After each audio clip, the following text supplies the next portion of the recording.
In the corridors of Stanford University, two curious minds collided. Larry Page had arrived to explore computer science, but fate had other plans. Sergey Brin, already a student there, was assigned to show Larry around. Their first meeting was filled with debates, but something clicked. Both of them were drawn to one question: how do you organize the internet? The web was exploding with content, but it was all chaos. Search engines existed, but they were bad at showing what really mattered. Results were messy, often irrelevant, and the system lacked intelligence.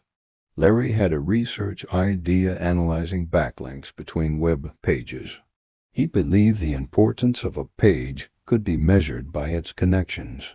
Sergey joined him, and they built a crawler that explored the web. It began collecting data and mapping relationships between pages. They called the project Backrub, a name that now feels strange. But for them it made sense. It analyzed the web's back structure. Their dorm rooms became labs filled with computers and cables. They used borrowed equipment, wrote code all night, and ran tests.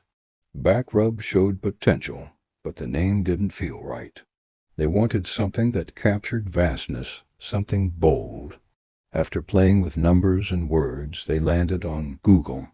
It was a twist on Google, the number 1 followed by 100 zeros. It was the perfect name for their vision to index the infinite web. And so Google was born, though unofficially, in 1997. By 1998, they had outgrown their dorms and needed space. They moved into a friend's garage in Menlo Park, California. Susan Wojcicki rented them the garage. She'd later become a key player. Inside that garage, Google began its journey as a company. With just a few servers and passion, they launched Google.com. The interface was clean, just a search bar and 2 buttons. It was different from other cluttered sites that tried to do everything. Google focused on one thing, giving you the best results. People noticed the difference. Searches were faster, more accurate, and felt smarter. Word spread through universities, tech circles, and email chains. Google wasn't just better, it felt magical. They needed money to grow, and they found their first investor. Andy Bechtolsheim wrote them a check for $100,000 on the spot. That check helped them form Google Inc. in September 1998. Now, they were officially a company, ready to compete. They hired engineers, built better infrastructure, and refined their algorithm. PageRank, their secret sauce, made results more relevant. In 1999, they moved to Mountain View into a real office. They now had a small team, a mission, and momentum. Still, they didn't make much money. The product was free. But they had a plan, and it would change everything. They launched AdWords, a new form of advertising. Instead of banners, businesses could bid on search keywords. The ads were subtle and matched what users were searching. This made them useful instead of annoying. Revenue poured in. Google went from a startup to a money-making machine.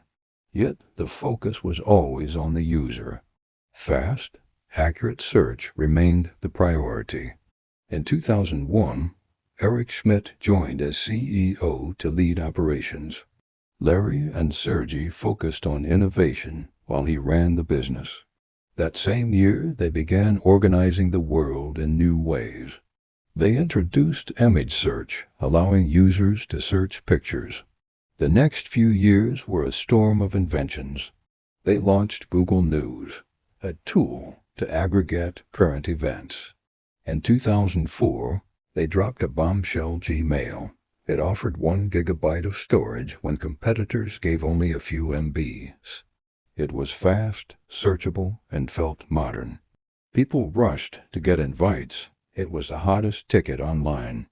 That same year, Google went public. They raised $1.67 billion and entered the stock market with a bang. The world watched as a young company challenged tech giants. But Google didn't slow down, it picked up speed. In 2005, they bought a small company called Android Inc. Their goal: to bring Google into mobile devices. No one realized then how massive that move would become. Android would go on to power billions of phones worldwide. Maps came next, and it was a revolution. You could now find your way, explore streets, and never get lost again. In 2006, they made another bold acquisition. They bought YouTube for $1.65 billion. People thought it was crazy. Online video was still new. But Google saw the future before others did. YouTube exploded. It became the internet's TV, powered by creators and viewers.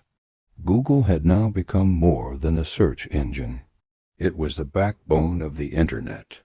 They launched Chrome, a fast and lightweight browser. Soon, it became the most used browser on Earth. They built Google Docs to let people collaborate online.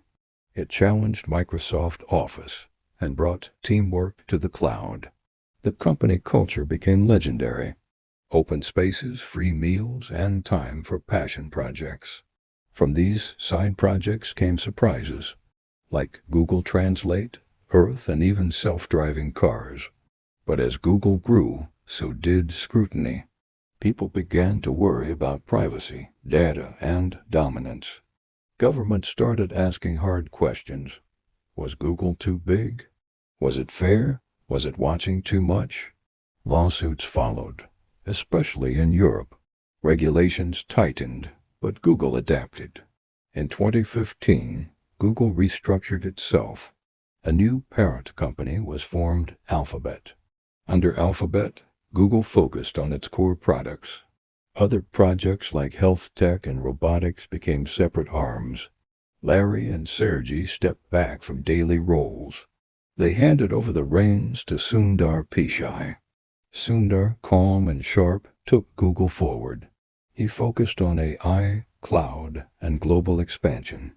Google Assistant became your voice-powered helper. Gmail got smarter, and search became predictive. They introduced Pixel phones and Nest smart devices. Now Google was in your pocket, home, and even your car. AI became Google's heartbeat. They trained models to understand language, vision, and speech. Google Photos used AI to sort memories. Google Lens turned your camera into a search tool. But controversies continued. People questioned YouTube policies, biased algorithms, and censorship. Google tried to balance freedom with responsibility. Moderating billions of users was never easy. Still, the company stayed on its mission: to organize the world's information and make it universally accessible and useful. A mission that hadn't changed since that garage in Menlo Park. Only now the garage had become a digital empire. Google became a verb. People didn't search anymore, they Googled. It's in classrooms, offices, cafes, and homes. It's how we find recipes, tutorials, places, and ideas. But behind the tech, the soul remained the same. Two students with a dream to make sense of the web. From a dorm room project to one of the most powerful companies on Earth. Google's journey is more than business. It's a reflection of human curiosity. It shows what happens when you follow questions. When you solve a problem not for profit, but for people. And now, as AI reshapes the future, Google is once again leading. Building tools not just for search, but for understanding.